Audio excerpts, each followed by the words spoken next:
Peace and love, peace and love. This is Yari, and today's video is going to be about the Mercury and Sagittarius transit. So with the Mercury and Sagittarius, that's going to be dealing with your thinking, your communication, and how you get your point across. All of that this month and for this transit is going to be dealing with expansion, growing, things getting bigger than they were before, things where you foresaw them. Okay, so this is definitely your foresight. This is definitely where you have plans at, where you have the most goals at. This is also where you have the biggest dreams, all right, in your life. All right, this is also a place where you're going to have to cover the most ground, distance, okay, and where you have to do the most research in this area to make sure that there are no mistakes and to make sure that everything truly goes in your favor.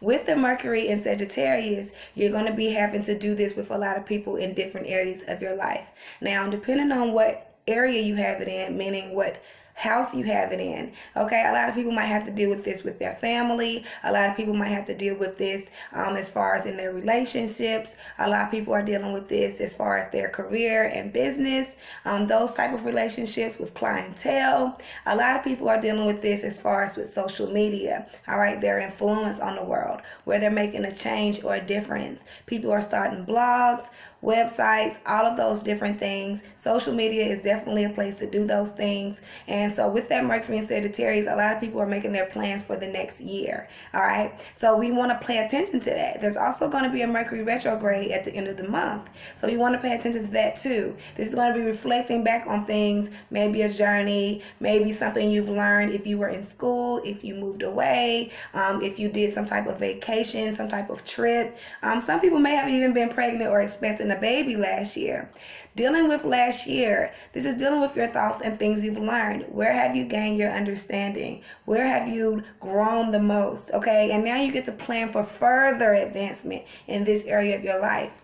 This is also a place of compensation. So this is a place where all year you may have been going through different parts of your life where you were going with where you're starting things, where you may have been going through things mentally, where you may have been going through different types of layers, different types of skin, where you've outgrown different parts of your life.